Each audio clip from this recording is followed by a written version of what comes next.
Hello and welcome. I'm Sima Katauka and you are watching NewsX World. Let's take a look at some of the top stories. Israeli forces have begun withdrawing from parts of Gaza under a ceasefire and hostage exchange deals phase 1 ratified by the Israeli cabinet. The truce has brokered with Hamas will take effect within 24 hours with the release of hostages and some Palestinian prisoners expected within 72 hours. The United States will deploy 200 troops to support and monitor the ceasefire deal between Israel and Hamas, according to media reports. Meanwhile, Turkish President Recep Tayyip Erdogan has said that Turkey will join a task force to oversee the agreement signed in Egypt, while Israel has confirmed that prominent Palestinian prisoner Marwan Barghouti will not be part of the prisoner release deal. Russia has launched missile and drone attack on Kyiv today, plunging the Ukrainian capital into darkness, damaging critical infrastructure and wounding at least 9 people. According to Ukrainian officials, strikes have also killed a 7-year-old child in Zaporizhzhia and forced evacuations in the Donbas region. Sweden has announced a $367 million investment to boost its anti-drone defenses, including systems to down drones and deploy hunter drones amid rising aerial threats. The funding will also enhance JAS-39 Gripen fighter jets as Europe faces growing concerns over hybrid attacks. U.S. Transportation Secretary Sean Duffy has warned that air traffic controllers who repeatedly failed to report to work during the government shutdown could be fired. More than 3,300 flights were delayed on Thursday as the disruptions continued, prompting senators to urge airlines to issue refunds as government shutdown enters its 9th day. North Korean leader Kim Jong-un has praised friendly and cooperative ties with China as he hosted Chinese Premier Li Qiang and other foreign dignitaries for the 80th anniversary of the Workers' Party. The celebrations, attended by Russia's Dmitry Medvedev, come as Pyongyang prepares a massive military parade. Taiwan President Lai Ching-te has unveiled a new T-Dome air defense system during National Day celebrations in Taipei aimed at providing multi-layered protection against Chinese military threats. Lai has announced plans for a special defense budget this year to boost Taiwan's military capabilities amid rising global cross-strait tensions. A magnitude 7.4 earthquake has struck southern Philippines, killing at least 2 people in Mati City, Davao Oriental, and triggering tsunami warnings in the Philippines and Indonesia. According to local seismology authorities, they have issued evacuation orders for coastal residents as aftershocks continue to shake the region. Now we move on. As the Israeli government has formally ratified the ceasefire plan with Hamas, IDF Army armored vehicles were seen moving along the Gaza border. As part of the agreed first phase of the Gaza peace plan, hostilities in Gaza are to be suspended and all Israeli hostages are to be released within 72 hours. The IDF is expected to complete its pullback to agreed-upon deployment lines in Gaza by noon on Friday. Once complete, the IDF will remain control of over 53% of the Gaza Strip's territory. Following this, Hamas is expected to release the Israeli hostages. 20 of them are believed to be alive.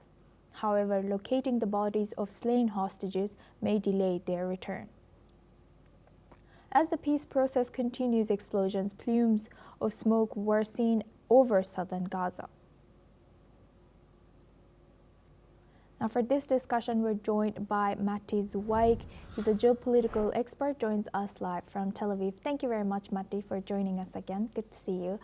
Matti, as yesterday Good morning, Asuma. Thank you.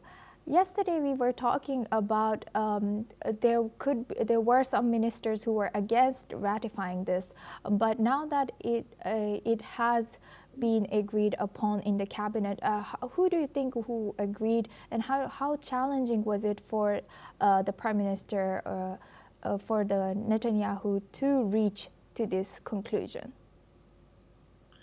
Well, knowing the internal political movements inside the government is usually more of the same. I mean, they have agreed upon this before because they have told him, I'm talking about the extremist ministers, that they are going, seeing what is going on and seeing the pressure of Trump, they are going to agree on the first phase that the hostages will be freed, the live ones and the dead ones, and then Israel is going to redeploy, which they started to do since yesterday. And but in the second phase, they are not going to be part of it. They are even going to leave the government or making it fall down if Hamas is not going to dismantle themselves. So in this way, it's like saying to the Arab voters, we gave the permission for the hostages to come back, but we are not going to stay in this government if they are not going to dismantle themselves. Like saying we are the only ones that they are really pushing Hamas to finish their the war preparations and leaving Israel alone, which is not really what is going on the ground. What is going on the ground is the common agreements between Trump, the mediators, and Israel and Hamas, even if they want it or not. So these extremist ministers, they are playing their game for their own benefit, but the government is not falling down in this moment. And can you tell us if this ceasefire holds, how will Netanyahu's popularity look? Will it affect or will it change anything in Israeli politics? In the Israeli politics, as I said in the past, it was a before and an after the 7th of October. I mean, the people know who has failed. So the military failed in their concepts or in their conception of what to do with Gaza or with Hamas. And the political establishment also failed in the way they have to take care of Israeli population after what happened. If we are talking about the displaced hundreds of thousands from around the Gaza Strip and the north, also when Hezbollah was inside the attacks. And people is very angry about this. And it's also very angry about the developments that has been since then, when the government passed a new budget for 2026 that includes many, many cuts, while they are fueling with a lot of money some parts of their own components in the government. All this is part of a democratic country. People knows independently what to think. They see what's happening. They see how many people has been dying, how many were injured, and how the government treat all this. They are not pleased. All surveys say that the government, even today, even if everybody is coming back, is going to be an advantage for all the opposition. Also, Benjamin Netanyahu knows that, so he was trying to keep more and more until the end. And now what's going on? Who can predict the future? We don't know. Maybe he can have a slightly advantage now. Maybe he's going to go up for a couple of points, but the whole picture stays the same. The opposition is winning in any way, altogether, I mean, if there are going to be elections now. So maybe his party, Netanyahu's party, is going to be up a little bit, but in the whole picture, things are not changing from survey to survey already 1.5 years. I see. That's really insightful. Thank you for sharing that, Matti. And also, I wanted to ask, since yesterday we talked last, we just found out about the 53% that Israel is going to hold on to in Gaza. Are there any more details that you could share about this 53% now? Israel has been in in different moments of the fighting with some different percentage of holding the area. And they themselves, they move from one side or the other according to different and changing orders that they have from the government or from the army, how to redeploy. Now the agreement say in what kind of redeployment has to be, and the most important part for Israel is that the Philadelphia corridor and Khan Yunis and big parts of the north area are going to stay with Israel. It doesn't mean that they're going to stay forever. It's what is called the yellow line now. Every time we have new lines and new colors. But what is important is that Israel, after the hostages will be freed, they have to look very closely with more and more surveillance what the Hamas is doing, and if they are going to let the new government to start doing their job, because there is also a big threat from inside. They are going to conquer new places, try to steal again the humanitarian aid, and try to interfere with the work of any future interim government. So, of course, Israel has to stay in this moment. Everything is going to be more clear after the developments of how Hamas is going to behave after that all the agreements are done, if they are really going to leave power and to a new interim government. And since you've also mentioned aid, I wanted to ask, is there any other, or are there any agencies that Israel and Gaza can trust to deliver aid to those in need now? Is it UN, is it UNRWA, or is it Red Crescent? Which one is it? From their point of view, they are going to try to take to resume their work again, because Israel blamed UNRWA, for instance, to have hundreds of workers that they were directly connected to Hamas. And now, if it's politically correct, they are going to let them work, saying that this person or another person, they cannot be part because they are part of Hamas and instrumentally good for them. So if they are really going to show that they belong to UN and not to Hamas, Israel is going to have a blind eye and let them also help.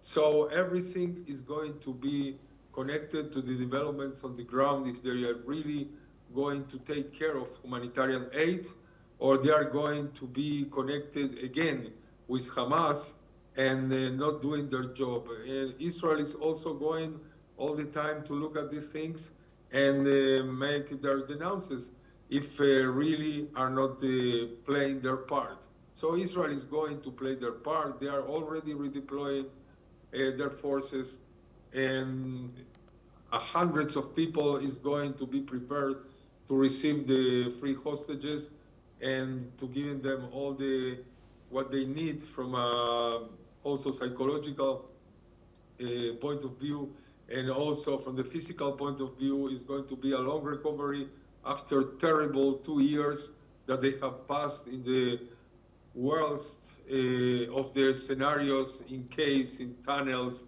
being not feeded.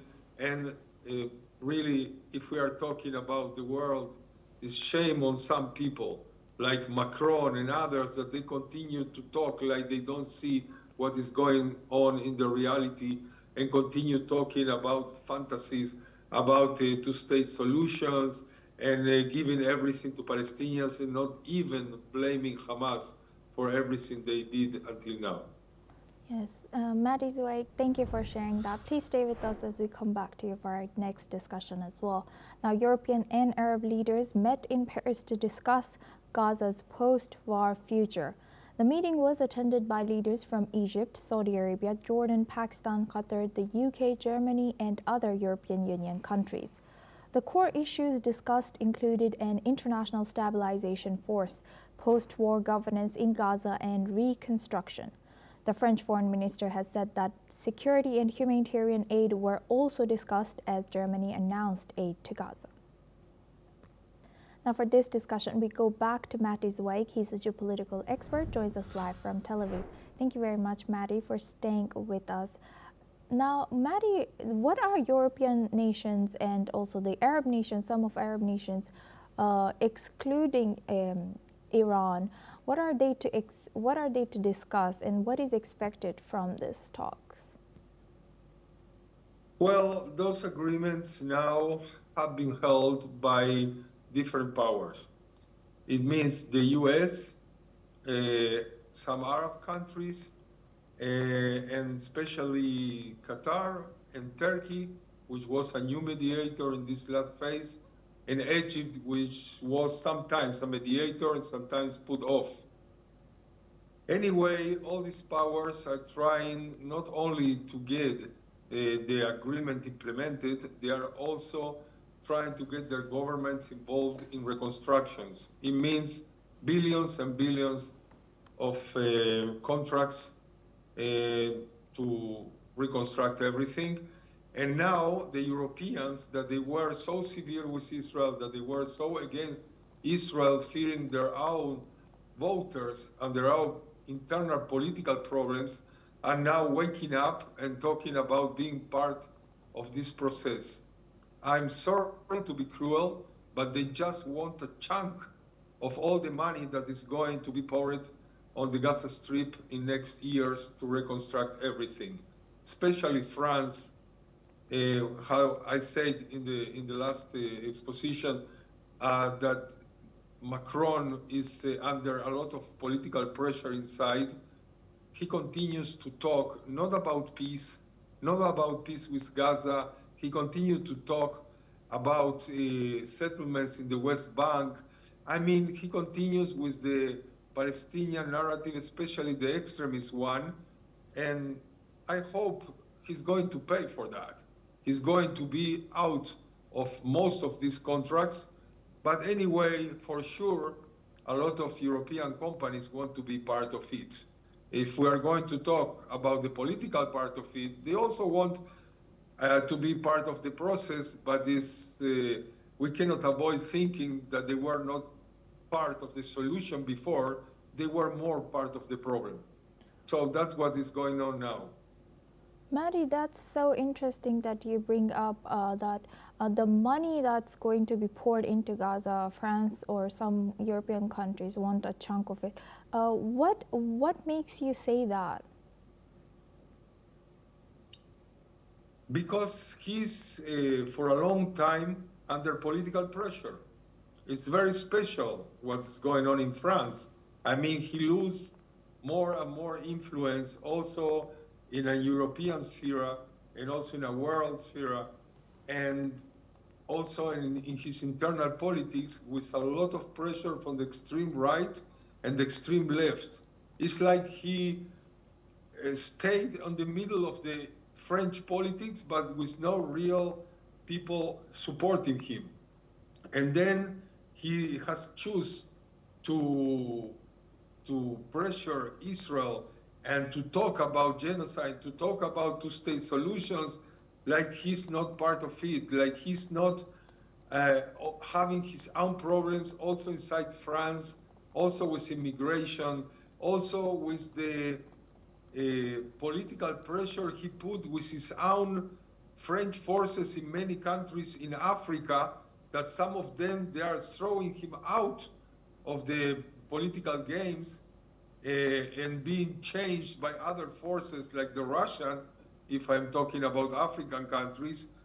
He is like he's not really having a grip in any process now. He's desperate, and he's using all what happened with Gaza as an excuse for his own failures. And this is terrible because he just has changed for the 5th time in the last year prime minister. I mean, this really shows the weakness he has, and that he must maybe call to new elections or maybe just going out of politics.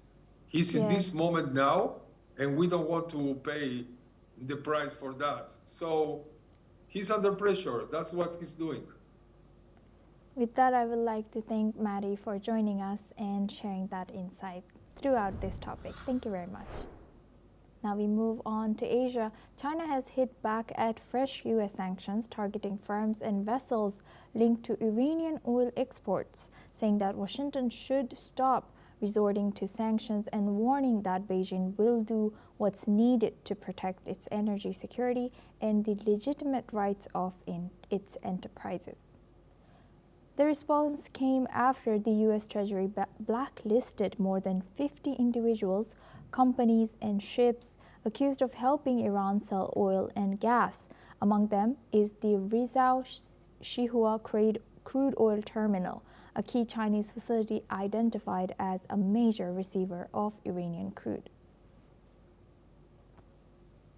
Now for this discussion, we're joined by Andrew K.P. Long. He's a China strategist, joins us live from Hong Kong. Thank you very much, Andrew, for joining us again. Good to see you. Andrew, what's the relationship with China and Iran and with this news? Well, of course, China doesn't want Iran becoming a nuclear power at the center. Middle East countries becoming nuclear power too, and destabilizing the region, and also setting an example of other countries around the world. So China doesn't want Iran to nuclearize. However, China doesn't agree. The sanction is absurd. Of course, China has a special relationship with Iran as well. Iran, of course, sits at the strategic points in China's Belt and Road Initiative. And of course, as the whole Middle East is changing, the dynamics have changed since China broke a historic between Iran and its historic enemy, Saudi Arabia. Sorry. And because both countries, the whole Middle East, of course, is the world's largest exporter of oil, and the world's largest customer is no longer the United States. The United States is a net energy exporter. The world's biggest customer is China. So I think that a lot of dynamics have changed in the Middle East, and China doesn't want a nuclearized Iran, but China doesn't agree. The sanction is the answer, and indeed, the United States is sanctioning China. It's also imposing tariffs on China. In fact, not only on China, but left, right, and center all over the world, including American and what Andrew, sorry, we might be having some connection issues with you, but thank you for joining us and sharing that insight. That was Andrew K.P. Long. Now we stay on this topic. Meanwhile, China's Commerce Ministry has condemned Washington's decision to add more Chinese firms to its trade blacklist, saying the move damages the rights and interests of businesses. Beijing has said that it will take all necessary measures to safeguard the legitimate rights of its companies and citizens. The latest additions to the U.S. entity list come as Washington targets Chinese firms allegedly linked to Iran's energy exports and dual-use technologies. Now we go back to Andrew K.P. Long. He's a China strategist, joins us live from Hong Kong. Andrew, what strategic advantage is now Beijing using for also this news and also the upcoming APEC summit? Well, as I said, China doesn't agree that sanction is the word, and indeed China doesn't agree with the United States unilateralism. In other words, upending the whole world, bending the whole world to Americans' unilateral interests. And China wants more oil, which China a more useful role. And of course, China has the trump card very few countries has. It's the stranglehold over the rare earths supply chain. And this is China's trump card against. Sorry, Andrew, we have Seems like we have lost you over there, but that was Andrew K.P. Long, and he joined us as China strategist. Thank you very much, Andrew.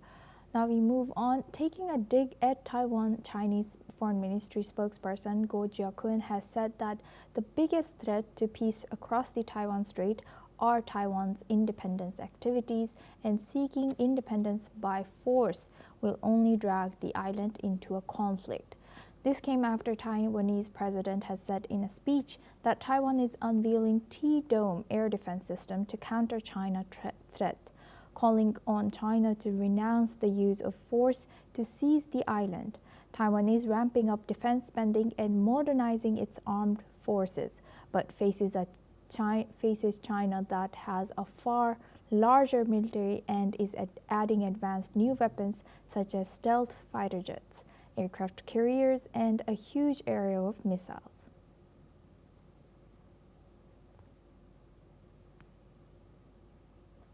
Now we move on. Myanmar's military junta has announced that Malaysia will send election observation teams to monitor the country's long-delayed elections, scheduled to begin in phases on December 28th since the 2021 coup. Myanmar has been in a civil war after the military ousted Aung San Suu Kyi's civilian government. Malaysia's Foreign Minister Muhammad Hassan has visited Myanmar's capital to meet the junta leader Min Aung Hlaing, affirming Malaysia's support as ASEAN chair. Over 5,000 candidates from 57 political parties are expected to participate in the election.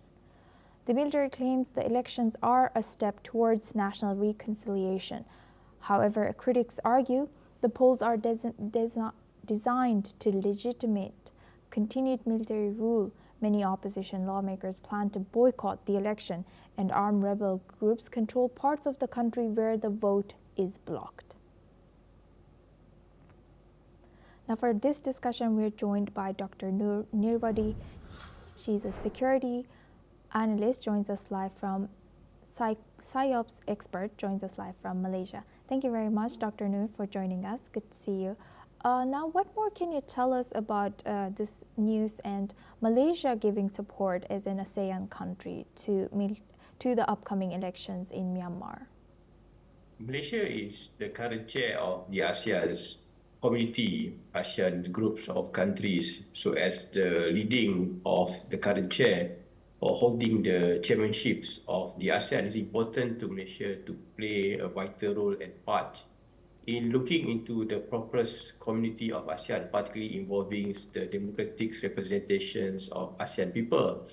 Because in ASEAN Declaration 2045, it outlines lots of measurables, fundamentals, elements that's stated in ASEAN Political Security Committee, ASEAN Cultural Community, and ASEAN Connectivity, and of course in ASEAN Economic Community as well. So the form and functions of these declarations 2045 or 2045 Declaration of ASEAN is to ensure the accessibility and the inclusivity of ASEAN are being taken seriously. And of course, one of the main elements that we talk about is on the Myanmar democratic elected government.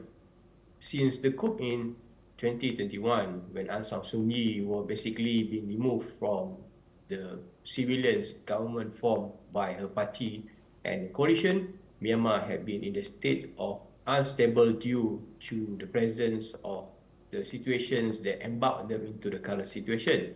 However, as a sovereign nations, all countries need to respect what is happening in Myanmar, and it is a form of their sovereignty. But nevertheless, ASEAN, using its diplomatic capability, diplomatic tools, must have to do some things in order to ensure the stability of ASEAN moving forwards in a very stable government, democratically elected people. And this news is something that ASEAN will be waiting for.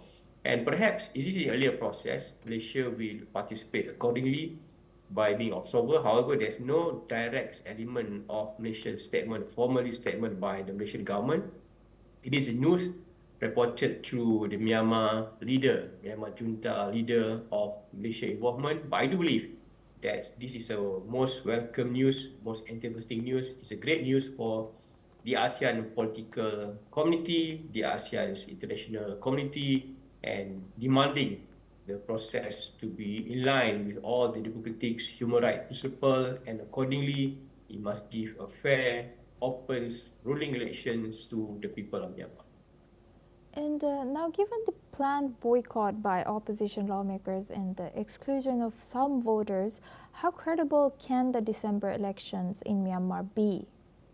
I think it will be conducted by phase. The phase will be going to be on the 28th December, and in any form of election in the country, there will be some motion runs, particularly by the oppositions and some blocks of quarters of people, saying that there might be some misinterpretation, might be some mishandlings of elections. So this is where the importance of having a representative to look over into the voting selection process. So this is where the ASEAN can come in, and if what has been said by Malaysian Foreign Minister is taken place, so there might be a watch group to make sure that the transparency of the voting elections in Myanmar is going very well. And this is spirits of ASEAN, because ASEAN practice a very non-interference elements of governance in ASEAN, and this non-interference, non-interventions element have becoming the ASEAN strength for decades since the ASEAN establishment.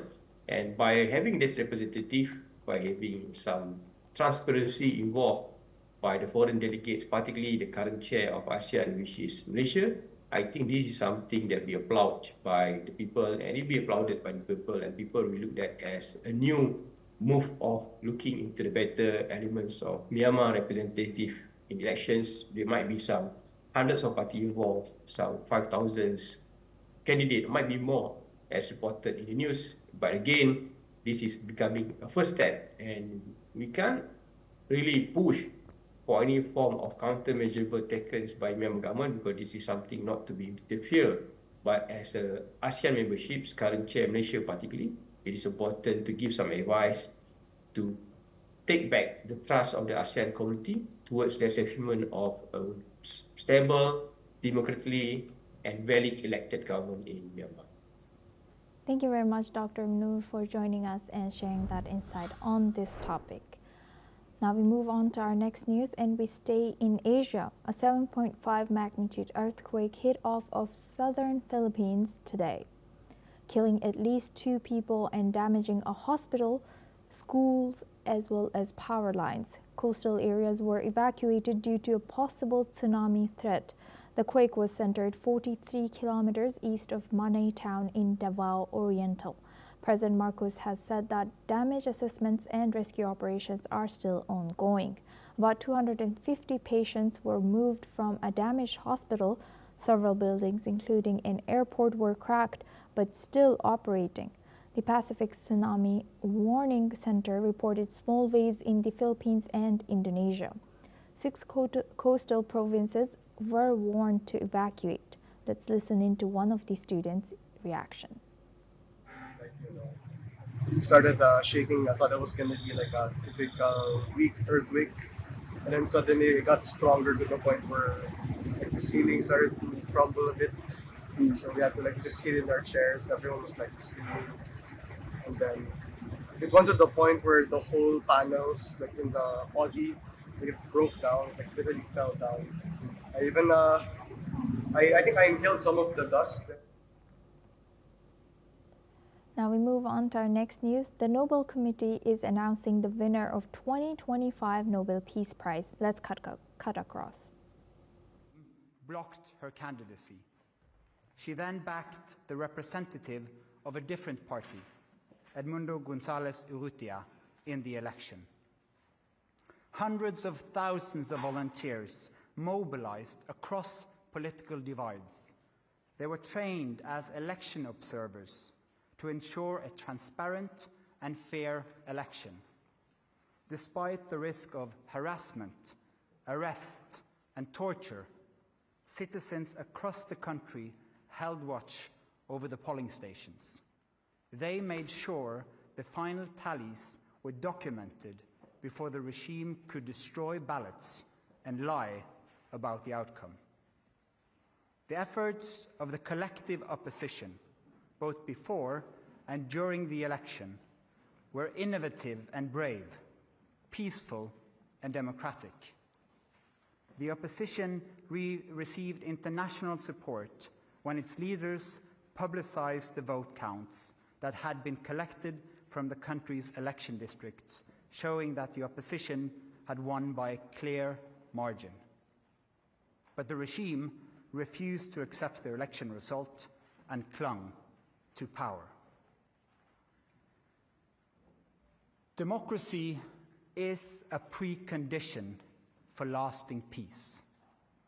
However, we live in a world where democracy is in retreat, where more and more authoritarian regimes are challenging norms and resorting to violence. The Venezuelan regime's rigid hold on power and its repression of its population are not unique in the world. We see the same trends globally. Rule of law abused by those in control, free media silenced, critics imprisoned, and societies pushed towards authoritarian rule and militarization. In 2024, more elections were held than ever before, but fewer and fewer are free and fair. In its long history, the Norwegian Nobel Committee has honored brave women and men who have stood up to repression, who have carried the hope of freedom in prison cells, on the streets, and in public squares, and who have shown by their actions that peaceful resistance can change the world. In the past year, Ms. Machado has been forced to live in hiding, despite serious threats against her life. She has remained in the country, a choice that has inspired millions. When authoritarians seize power, it is crucial to recognize courageous defenders of freedom who rise and resist. Democracy depends on people who refuse to stay silent, who dare to step forward despite grave risk, and who remind us that freedom must never be taken for granted, but must always be defended, with words, with courage, and with determination.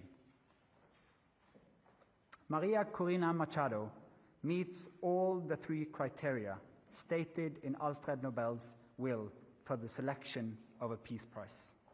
She has brought her country's opposition together. She has never wavered in resisting the militarization of Venezuelan society. She has been steadfast in her support for a peaceful transition to democracy. Maria Corina Machado has shown that the tools of democracy are also the tools of peace. She embodies the hope of a different future, one where the fundamental rights of citizens are protected and their voices are heard. In this future, people will finally be free to live in peace. Thank you. Questions? Mr. Chair, the attention this year has been a bit further north. How are you as a committee going to make sure that the topic of this year's Peace Prize, democratic development in Venezuela, is highlighted in the days and weeks to come? First and foremost, we hope to get your help, because the media obviously plays an important role in highlighting the humanitarian crisis in Venezuela, but first and foremost, the immense and impressive work of the opposition in that country, so that they will still have hope to fight for a future of freedom for their country. Congratulations to Maria Corina Machado and the committee on the decision. But during the past months, U.S. President Donald Trump has repeatedly said he deserves the Nobel Peace Prize and he'd like to have it. He even said that it would be an insult to the United States if he doesn't get it. What does as the chairman of the Nobel Peace Prize Committee think of this, and how has this campaign-like activity by the president and his supporters, domestically and internationally, affected the deliberations and the thinking in the committee? In the long history of the Nobel Peace Prize, I think this committee has seen any type of campaign, media attention. We receive thousands and thousands of letters every year of people wanting to say what for them leads to peace. This committee sits in a room filled with the portraits of all laureates, and that room is filled with both courage and integrity. So we base only our decision on the work and the will of Alfred Nobel. Hello, Bibiana Piene from the Norwegian News Agency. As you state in your explanation, more and more countries are moving in a more autocratic direction. Would you say that the committee, by this prize, is sending a warning to the world? Living in a world where we have less and less democracies and more authoritarian regime means that the world is also getting more unsafe. And we believe that peace, democracy is a precondition for peace. And so, yes, that is the message to the world. We need to support the democratic forces also on behalf of peace. Thank you. Mieszko Czarnecki, the Polish press agency, PAP. This is the next Nobel Peace Prize in recent years when woman has been awarded. Do you feel that women all over the world and in certain countries play a significant and a certain role protecting democracy, taking into consideration the Iranian activist from 2023 and the Venezuelan democracy protector that has been just announced as a laureate? Thank you. Thank you. As quoted in the announcement texts, in the long history of the prize, brave women and men from around the world have stood up against repression again and again. That is a key element of the Peace Prize, and we've seen it once again, that Maria Machado has been a unifying leader of the opposition in Venezuela, and what they did in the election of 2024 was incredible, and it gives hope to an entire country. Mr. Chairman, Christopher Ronenberg from Aftenposten. We've seen in previous years that awarding the Peace Prize to dissidents can put their lives at more risk than it already is. You mentioned yourself that she has been in hiding for quite some time. What considerations have you made when it comes to her safety and security now that she has become more exposed because of this Peace Prize? You're now touching upon some of the absolutely most difficult dilemmas in the work of the committee. This is the discussion we have every year for all candidates, particularly when the person who receives the prize is in fact in hiding because of serious threats to her life. She is very active in Venezuela, has been and will be. And so we are also taking the consideration that this prize will support her cause and not limit it. Thank you. Do you expect to see her in December in Oslo? Again, a question of security. It's too early to say. We always hope to have the laureate with us in Oslo, but this is a serious security situation which needs to be handled first. Thank you. Then I'll say thank you so much for your questions. Thank you for coming, and we'll have individual interviews.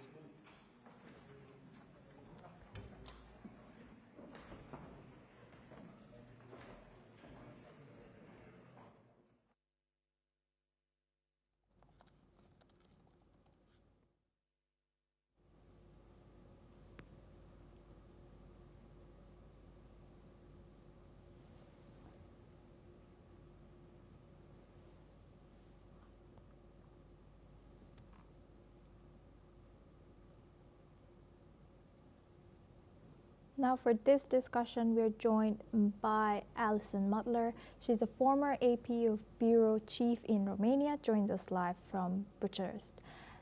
Thank you very much, Alison, for joining us again. Good to see you. Now, this significant news that has just come in, Maria Corina Machado, who is going to be receiving this award. If you can also tell us what led her to receive this Nobel Peace Award. The big question on everybody's lips today, and what was being speculated in the newspapers around the world, was, would Trump get it? Trump, obviously before his the deal he struck with Gaza, which is a major development, in terms of news, but also historically. So by not giving Trump the Nobel Prize, which would have been very controversial for various reasons, they have taken the focus and placed it on a very important politician who has stood up to repression, herself has been oppressed by her own country, but is not a household name. I mean, most of us journalists included, have been scrambling, who is she, what she's done, etc., etc. We've heard of what happened in Venezuela. We've been following it for the past few years, but it's slipped off the news radar. So except for those people who have been following what happens in Venezuela and South America, she hasn't been a news subject. She hasn't made the headlines. But the work she's done is incredibly important. I mean, that is what the Nobel Peace Prize is about. It's not about necessarily the flashy headlines, the big deals. It's about quietly striving for democracy, standing up to repression in your own country, and being brave. And she embodies all of those qualities. Yes, indeed. You bring up a very good point that many of us did not know who she is. You had to search her and then find out the achievements of her. You've already touched on President Trump, where I was coming to on next. So do you think the fact that this award was received by a Venezuelan lady, Maria, and not President Trump, do you think he will hold grudge, or will it affect or strain the Venezuela-US relations farther? Personally, first of all, Donald Trump's deal stands. It stands in history. What happened, the signature, obviously how it gets implemented is another matter. That stands. Of course, I think the Nobel Prize would have been the icing on the cake. But it's clear it wasn't going to happen. First of all, the timing, etc., etc. And perhaps, the fact that he struck this deal, he's an important architect. Without him, it could not have been done. I think everybody agrees with that. That still stands.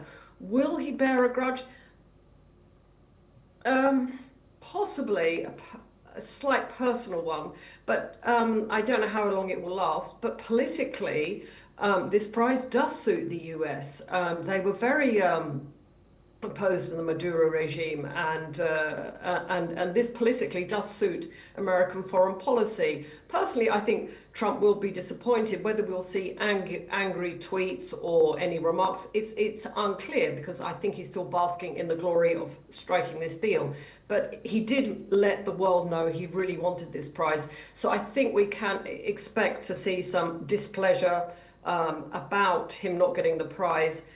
But my own personal feeling is it won't necessarily last a long time. And politically, as I said, this does suit the United States foreign policy.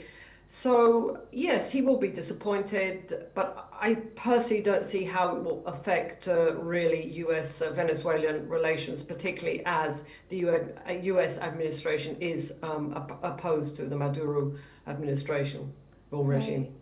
Thank you very much, Alison Mutler, for joining us and sharing that insight. Always great hearing from you. Now, this is all we have time for. We will continue to bring you more news updates from around the world.